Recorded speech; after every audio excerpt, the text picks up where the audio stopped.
Welcome to પ્રાપ્તિસ kitchen. આજે આપણે એક એવી રેસિપી બનાવીશું જેનાથી શરીરમાં તાકાત પણ રહે છે અને સાથે સાથે તમે વજન ઘટાડતા હો તો તેમાં પણ લઈ શકો છો, એટલે કે ડાયટ રેસિપી છે આ। તો તેના માટે 1 કપ જેટલો જુવારનો લોટ લઈ લેવાનો છે, સાથે જ તેટલી જ માપમાં એટલે કે 1 કપ જેટલો બેસન એટલે કે ચણાનો લોટ લઈ લેવાનો છે। આ બંને લોટનું માપ સેમ રાખવાનું છે। ત્યારબાદ નાસ્તાને ક્રિસ્પી બનાવવા માટે અડધા વાટકા જેટલો રવો લઈ લઈએ। આનાથી નાસ્તો છે તે એકદમ સરસ કરકરો બનીને રેડી થશે। ત્યારબાદ આપણે આ નાસ્તાનો ટેસ્ટ વધારવા માટે આ બેટરમાં મસાલા ઉમેરીએ। તો અહીં સ્વાદ અનુસાર એટલે કે અડધી ચમચી જેટલું નમક છે, સાથે જ અડધી ચમચી જેટલો હળદર પાવડર અને તીખાસ માટે અને થોડા કલર માટે આપણે 1 ચમચી જેટલો મરચાં પાવડર ઉમેરી દઈએ। તમે અહીં કાશ્મીરી લાલ મરચાં પાવડરનો પણ ઉપયોગ કરી શકો છો। મેં તીખાસ માટે તીખો મરચાં પાવડર લીધો છે। ત્યારબાદ તેમાં અડધી ચમચી જેટલો ગરમ મસાલો અને 1 ચમચી જેટલો ચાટ મસાલો ઉમેરી દઈએ। હવે થોડા ક્રન્ચીનેસ માટે આપણે તેમાં 2 ચમચી જેટલા સફેદ તલ ઉમેરીશું અને સાથે જ અડધી ચમચી જેટલો અજમો છે જેને આ રીતે ક્રશ કરીને ઉમેરી દઈએ। હવે પરફેક્ટ બેટર બનાવવા માટે આપણે થોડું પાણી ઉમેરી અને કન્સિસ્ટન્સીને બેલેન્સ કરવાની છે। તો અત્યારે મેં 1 કપ જેટલું પાણી લીધું છે। થોડું ઉમેરતા જઈ અને આપણે બેટર બનાવી લઈએ। આ નાસ્તો બનાવવા માટે બેટરની કન્સિસ્ટન્સી પરફેક્ટ હોવી ખૂબ જ જરૂરી છે। તો કેટલી કન્સિસ્ટન્સી રાખવી અને કેટલું પાણી ઉમેરવું એ હું તમને બેટર બની જાય એટલે લાસ્ટમાં જણાવીશ। તો આ નાસ્તો આજે આપણે ભરપૂર માત્રામાં શાકભાજી ઉમેરીને બનાવીશું। તો જો બાળકો અથવા તો મોટા શાકભાજી ખાવાનું અવોઇડ કરતા હોય, ના પસંદ હોય, તો આ રીતે ચોક્કસથી આ નાસ્તો બનાવીને ટ્રાય કરજો।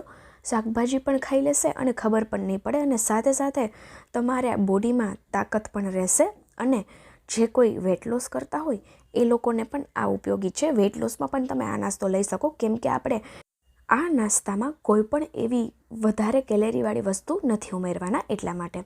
તો જોઈ શકો છો આટલું થીક આપણે બેટર રાખવાનું છે અને આટલું થીક બેટર રાખવા માટે મારે 1.25 કપ જેટલા પાણીની જરૂર પડી છે।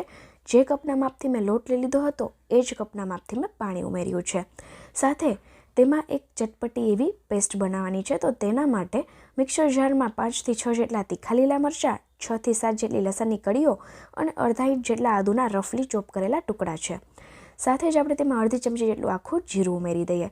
હવે થોડું પણ પાણી ઉમેર્યા વગર આપણે પેસ્ટ રેડી કરી લેવાની છે। આ પેસ્ટથી નાસ્તાનો ટેસ્ટ છે તે વધી જાય છે। તો જોઈ શકો છો આ રીતની કરકરી પેસ્ટ ઉમેરવાની છે। અત્યારે આ બોલને આપણે સાઈડ પર રાખી દઈએ। હવે આપણે બીજું જાર લઈ લઈએ। તેમાં આપણે 1 કપ જેટલી રફલી ચોપ કરેલી કોબી ઉમેરવાની છે અને કોબીને આપણે એકદમ બારીક ક્રશ કરી લેવાની છે મિક્સર જારની મદદથી।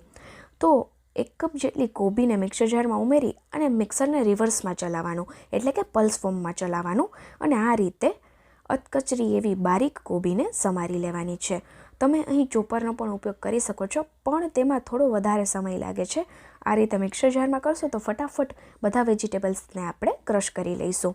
તો અહીં કોબીને લઈ લીધા બાદ આપણે એ જ મિક્સર જારમાં 1 કપ જેટલા ગાજર, તમને ક્વોન્ટિટી પ્રમાણે કહું તો 1 મોટી સાઇઝનું ગાજર હતું, 1 કપ જેટલા ગાજર અને અડધો કપ જેટલા લીલા વટાણા છે। આ ફ્રોઝન લીલા વટાણા છે, તમે ફ્રેશ વટાણાનો પણ ઉપયોગ કરી શકો છો। આ મેં કઈ રીતે ફ્રોઝન કર્યા તેનો વિડીયો ઓલરેડી મારી ચેનલ પર પોસ્ટ થયેલો છે, જેની લિંક હું તમને પ્રોવાઈડ કરી દઈશ। તો અહીં ફરી મેં રિવર્સમાં એટલે કે પલ્સ ફોર્મમાં મિક્સરને ચલાવી અને અધકચરો બંને વસ્તુનો પાવડર કરી લીધો છે, જોઈ શકો છો। આ રીતે આપણે અધકચરું વાટવાનું છે, તેને પણ કોબીની સાથે ઉમેરી દઈએ અને હવે આપણે તેમાં બારીક સમારેલા અડધી વાટકી જેટલા ટામેટાં ઉમેરી દઈએ। સાથે જ તેમાં આપણે અડધી વાટકી જેટલા બારીક સમારેલા કેપ્સિકમ ઉમેરી દઈએ અને હવે આપણે તેમાં 1 નંગ ક્યુકમ્બર, જેને આપણે કાકડી કહીએ છીએ, તો કાકડી લેવાની છે 1 નંગ, જેને મેં છીણી લીધી છે। સાથે જ અહીં 1 કપ જેટલા પાલકના પત્તા ચોપ કરેલા, જેને મેં એકદમ સરસ વોશ કરી લીધા છે, તો તેને પણ 1 કપ જેટલા લેવાના છે। ત્યારબાદ આપણે તેમાં 1 કપ જેટલા કોથમીરના પત્તા ઝીણા ચોપ કરેલા, તેને પણ ઉમેરી દેવાના છે। ત્યારબાદ આપણે જે પેસ્ટ રેડી કરી છે તે બધી જ ઉમેરી દઈશું। તો અહીં 2.5 કપ લોટની સામે મેં ટોટલ 5 કપ જેટલું શાકભાજી સમારીને લીધું છે, એટલે કે ઓલમોસ્ટ ડબલ આપણે લોટ લઈએ તેનાથી ડબલ આપણે શાકભાજીની ક્વોન્ટિટી રાખવાની છે। હવે આપણે બધા જ વેજીસને એકદમ સારી રીતે મિક્સ કરી લઈએ।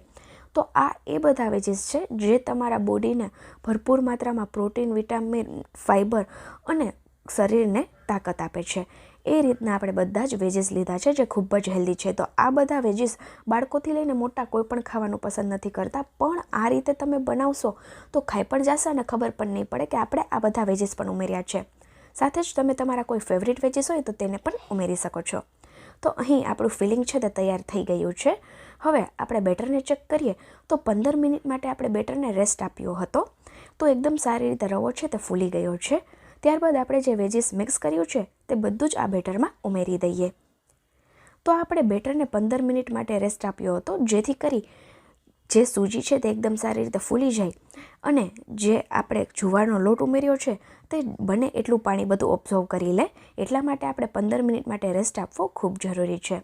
ત્યારબાદ આપણે વેજીસના ભાગનું નમક એટલે કે અડધી ચમચી જેટલું નમક અને 2 ચમચી જેટલો લીંબુનો રસ ઉમેરી દેવાનો છે. હવે આપણે બધું બરાબર મિક્સ કરી લેવાનું છે. અહીં આપણે ચાટ મસાલો પણ ઉમેર્યો છે, જેમાં થોડી ખટાશ હોય છે, તો લીંબુને ધ્યાનથી ઉમેરવું. તો મેં 2 ચમચી જેટલો જ લીંબુનો રસ લીધો છે. હવે આપણે બધું બરાબર મિક્સ કરી લઈએ અને આ સ્ટેજ પર તમને લાગે કે બેટર વધારે પડતું ઢીલું છે તો તમે 2 થી 3 ચમચી જેટલો સૂજી એટલે કે રવો ઉમેરી શકો છો અને આ કન્સિસ્ટન્સીને બેલેન્સ કરી શકો છો. અત્યારે મને નીડ નથી લાગતી એટલા માટે હું નથી ઉમેરતી.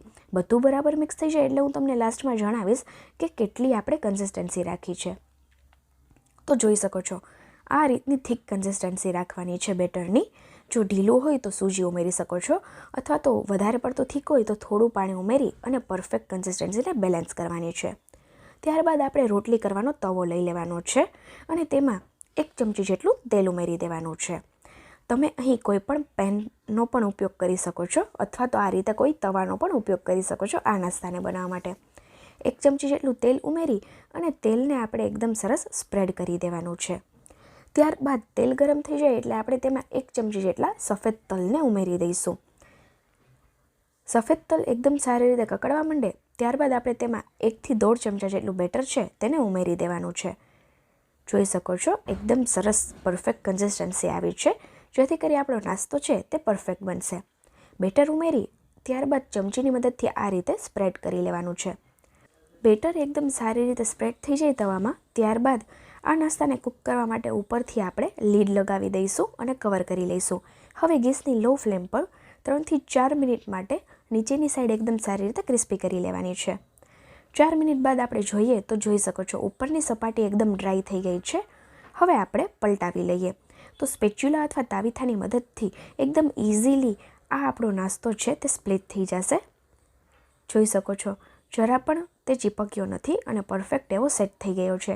આ રીતની ઉપર આપણે સરસ એવી ક્રિસ્પી ભાત પડશે. હવે નીચેની સાઈડ પણ ક્રિસ્પી કરવા માટે આપણે ફરી તેને ઢાંકી દેવાનું છે પલટાવીને, પણ એ પહેલાં આપણને જરૂર લાગે તો સેફર સાઈડ માટે 2 થી 3 ટીપા જેટલું તેલ ઉમેરી દેવું. હું અત્યારે પાછો સેકન્ડ ટાઈમ હાંડવાની જેમ વઘાર નથી કરતી, કેમ કે આપણે લો કેલેરીવાળો નાસ્તો બનાવવાનો છે. હવે આપણે ફરી ઢાંકી અને 4 મિનિટ માટે તેને કૂક કરી લઈએ.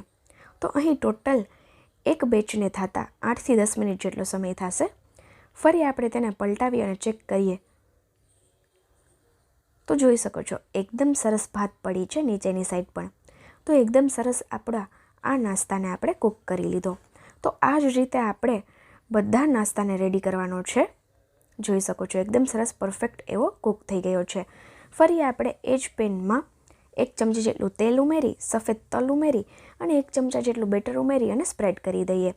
તો અહીં તમે આ નાસ્તાને ડાયટ હાંડવો પણ નામ આપી શકો છો, કેમ કે આપણે હાંડવા જેવી જ પ્રોસેસ કરી છે પણ આપણે ફર્મેન્ટેશન નથી આપ્યું, એટલા માટે આપણે તેને ડાયટ રેસિપી કહીએ છીએ.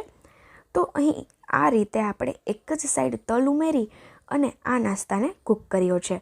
તમે ઈચ્છો તો જ્યારે સેકન્ડ ટાઈમ તમે પલટાવો આ નાસ્તાને ત્યારે તમે ફરી તેલ ઉમેરી તલને સારી રીતે કકડાવી અને ત્યારબાદ સેકન્ડ ટાઈમ તમે કૂક કરી શકો છો. પણ અત્યારે એ પ્રોસેસ હું નથી કરતી કેમ કે આપણે લો કેલેરીવાળો આ નાસ્તો તૈયાર કરવાનો છે એટલા માટે. તો ફક્ત અડધીથી 1 ચમચીમાં જ આ નાસ્તો છે તે બનીને રેડી થઈ જશે. હવે ફરી ઢાંકી અને 4 મિનિટ જેવું થવા દઈએ. એક વાતનું ખાસ ધ્યાન રહે કે આ નાસ્તાને કૂક કરતા સમયે કોઈ ઉતાવળ ના કરવી અને ગેસની ફ્લેમને લો રાખવી. આ જ રીતે ડાયટમાં લઈ શકાય તેવી સલાડની રેસિપી અને સાથે જુવારની ખીચડી જે ખૂબ જ ટેસ્ટી અને હેલ્ધી છે તેની રેસિપી પણ પોસ્ટ કરી છે. તો મારી ચેનલને વિઝિટ કરો, જેમાં તમને ડાયટ રેસિપીની સાથે સિઝનલ રેસિપીઓ પણ મળી રહેશે. તો આ નાસ્તાને બનાવવા માટે ફક્ત 2 બાબતનું ધ્યાન રાખી લો એટલે મારી જેમ પરફેક્ટ તમારો આ નાસ્તો બનશે. પહેલી, બેટર એકદમ પરફેક્ટ બનાવી લીધું. અને સાથે બીજી વાત તમને કહું તો કૂક કરતા સમયે તમે થોડી ઉતાવળ ના કરી તો પરફેક્ટ તમારો નાસ્તો છે તે બનીને રેડી થઈ જશે. અને હા, જેટલી ક્વોન્ટિટીમાં આપણે લોટ લીધો છે એટલી ક્વોન્ટિટીમાં તમે 5 જણને આરામથી સર્વ કરી શકો એટલો આ નાસ્તો બનીને રેડી થાય છે. તો લો, અહીં આપણે આ નાસ્તાને આ રીતે કૂક કરી અને રેડી કરી લીધો. આ રીતે એકદમ સરસ ક્રિસ્પી અને અંદરથી એકદમ સોફ્ટ એવો નાસ્તો ખાવાની ખૂબ જ મજા પડે છે. બહારથી થોડો ક્રિસ્પી લાગશે અને અંદરથી તે સોફ્ટ હશે. તો આ રીતની તેમાં ભાત પડે એટલે આપણો નાસ્તો છે તે રેડી થઈ ગયો સમજી લેવું. તમે વધારે ક્રિસ્પી પણ કરી શકો છો જો તમને પસંદ હોય તો. તો આ જ રીતે આપણે બધા બેટરમાંથી નાસ્તો છે તે ફટાફટ બનાવી અને રેડી કરી લઈએ.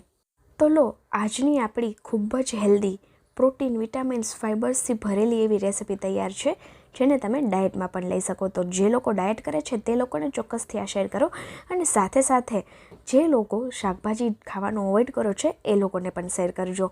ખૂબ ટેસ્ટીની સાથે હેલ્ધી એવી આપણી આ અનોખી રેસિપી તૈયાર છે. જો તમને પસંદ આવી હોય તો કમેન્ટ સેક્શનમાં ચોક્કસથી જણાવજો.